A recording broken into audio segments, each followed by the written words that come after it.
그러니까 미국과 이스라엘이 이란을 공습을 하면서 하메네이가 또 사망하면서 네. 긴장감이 높아지고 있는데 글로벌 시장에 충격이 우려되는 상황입니다.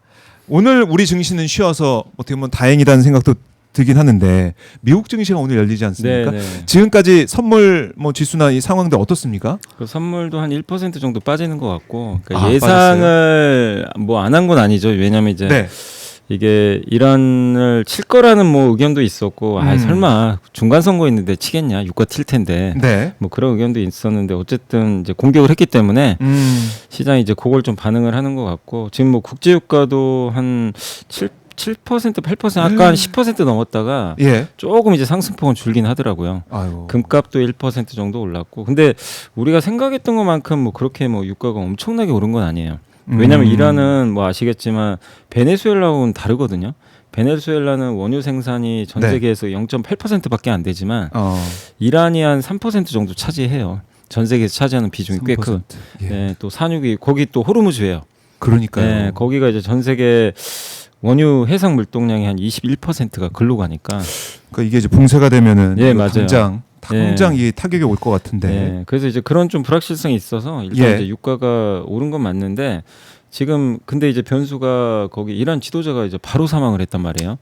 그래서 이제 빨리 끝나지 않겠냐라는 의견도 있고 아니면 뭐 우리 또 우크라이나 전쟁 본 것처럼 또 이거 사실 상황 그러니까 이게 상황 모르잖아요. 네. 그러니까 사실 누구도 지금 알 수 없는데 오늘 뭐 나온 거 기사 보니까 골드만삭스 의견에 의하면 네. 지금 이제 유가가 한 6주 정도 지금 유가 수준이면 6주 정도 지금 이 이슈가 좀 그 이어지는 걸로 좀 예상을 시장은 하고 있는 것 같다. 그러니까 6주 안에 끝나면 6주.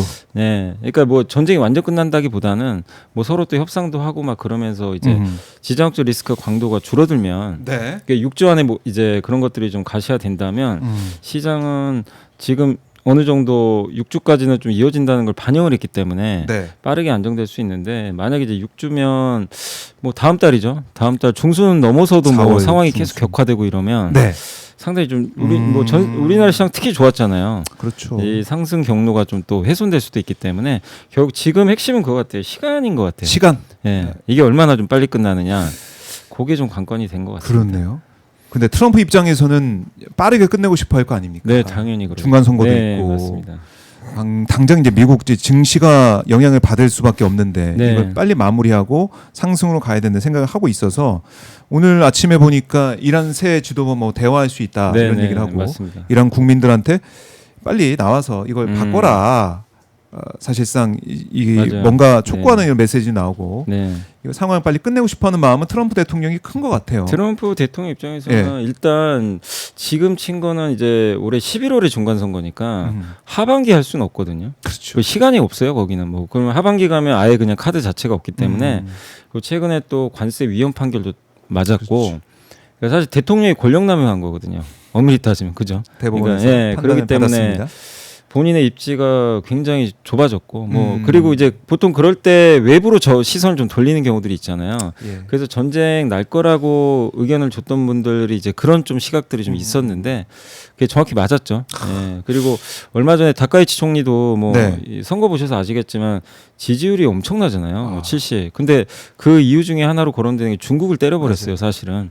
그러다 보니까 이제 내부 결속이 된 거고 그러니까 트럼프도 자기 지지율이 지금 너무 안 좋거든요. 네. 이대로 가면 이제 중간 선거 지금 미국도 중간 중간에 뭐 이렇게 보궐선거 같은 게 있었는데 거의 공화당이 다 졌어요. 그러니까 이제 입지가 좁다 보니까 이거 할 거면 그냥 빨리 좀 중간 선거 전에 미리 좀 끝을 내자. 그래서 이게 만약에 빠른 시간 안에 해결이 되면 네. 또 오히려 트럼프 지지율이 또 올라갈 수도 있거든요. 예, 그리고 오히려 국제유가는 더 안정화될 수 있고 예. 베네수엘라를 가져가고 또 만약에 이란까지 미국에 좀 손아귀에 쥐게 되면 이 국제유가를 좀 컨트롤할 수가 있어요. 둘 다 산유국이잖아요, 어쨌든. 그래서 영향력을 클 수 있고 예. 그리고 미국 같은 경우는 지금 어쨌든 이렇게 그 유가가 튀더라도 경제에 당장 타격은 없는 게 전략 비축유가 한 3에서 5개월 정도 갖고 있대요. 그러니까 기존에 이제 원유도 있고 네. 원유 생산도 또 많이 하잖아요. 그렇죠. 또 지금 오펙 플러스가 아마 원유 증산 검토 중인 것 같아요. 유가가 튀는 부분. 그래서 과거의 중동 전쟁만큼 뭐 이렇게 유가가 막 $100 튀고 그럴 가능성은 좀 높진 않을 걸로 보고 있고 그리고 네. 과거에 4번 정도의 중동 전쟁이 있었다고 하더라고요. 그때 이제 평균 수익률을 내보니까 전쟁 기간 중에는 S&P 500이 한 마이너스 4% 정도 빠졌대요.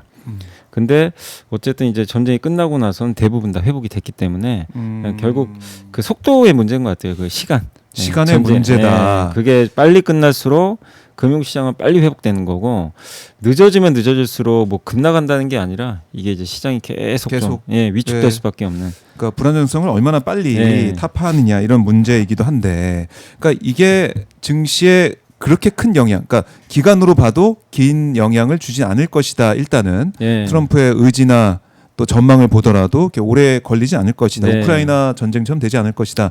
라는 그죠. 관점이 더 많다는 맞습니다. 거죠. 맞습니다. 그래요. 일단은 오늘 이제 미국장을 봐야겠네요. 미국 증시를. 미국 증시가 일단 한 마이너스 1% 내외로 빠지면 그냥 이거는 뭐 크게 충격 안 받는 거죠. 이렇게 전쟁 평소에도 나면. 있었던 뭐 그런 등락이다. 요새 또 근데 미국이 워낙 좀 시장이 좀 부진해가지고 어떨지는 좀 모르겠지만 예. 근데 제일 걱정되는 그거예요. 호르무즈 해협 봉쇄하는. 호르무즈 해협 봉쇄. 근데 다행히 아직 이란에서도 이렇게 성명 나온 거 보니까 봉쇄할 생각은 없다. 그렇게 나왔기 때문에 봉쇄만 안 되면은 어쨌든 이제 그 원유가 뭐 $100 가기는 좀 어렵기 때문에 그렇죠. 우려는 좀 완화되지 않겠냐 이렇게 생각은 하고 있습니다.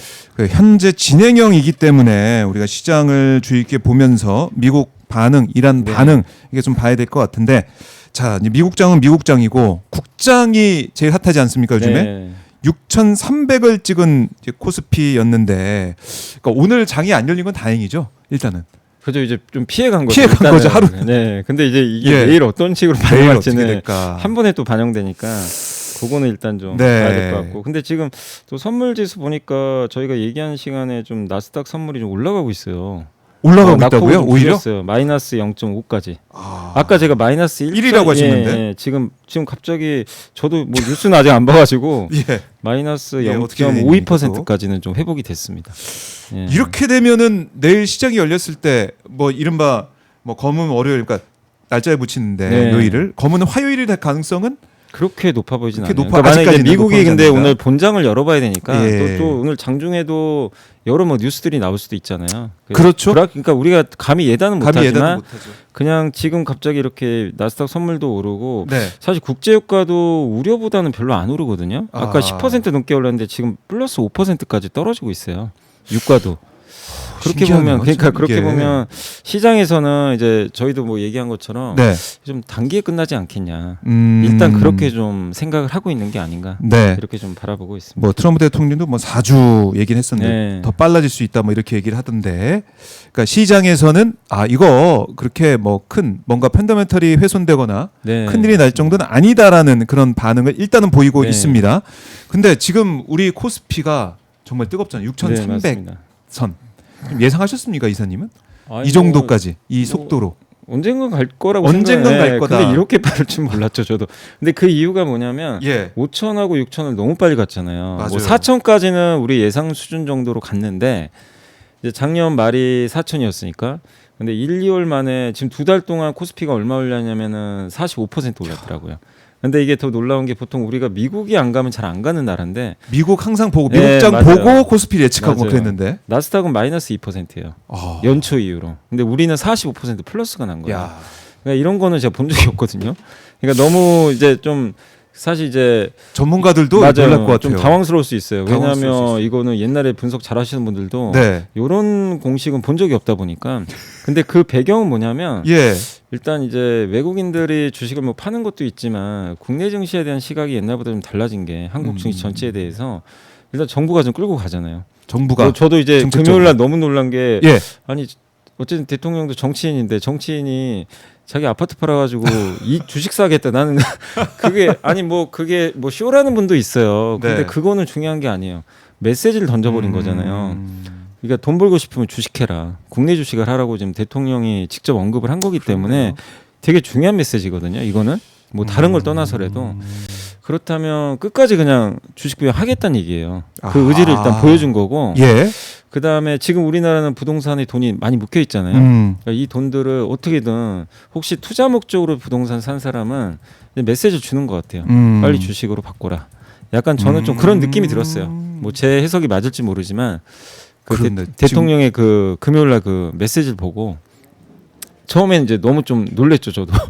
그러니까 이거 1주택이고 퇴임하면은 뭐 살아야 돼. 물론 네. 이게 경호 때문에 네. 못 살 수는 있다고 하지만 그럼에도 불구하고 1주택인데 야당에서 장동영 대표가 막 팔라 그러고 막 이런 상황에서 정말 팔았어. 진짜 파는데 그걸 ETF 그걸 사거든요. ETF 얘기해. 청와대 쪽에서 네. ETF 얘기를 또 하더라고요. 그래서 그것도 좀 놀랐고, 그러니까 그거는 아. 하나의 그 지금 정부의 그 메시지거든요. 머니 부부. 네, 그게 하나가 있고 또 한 가지는 지금 반도체죠. 뭐 우리나라 삼성전자 하이닉스가 연초 이후로 올해 영업이익 추정치가 지금 뭐 삼성전자 같은 경우가 한 180조 원. 작년에 얼마 벌었냐면 40조 버는 회사가 올해 180조 벌 거래요. 이게 됩니까? 그러니까 4배. 근데 이것도 높은 게 아니에요. 어떤 증권사 모건스탠리 290조를 얘기했어요. 290조요? 네, 모건스탠리가 그 반도체 몇 년 전에 겨울이 온다고 했던 그 증권사인데 290조를 쓰고 있고 내년에 300조. 그러니까 그 공식이 맞으면 네. 지금 삼성전자가 20만 원 넘었잖아요.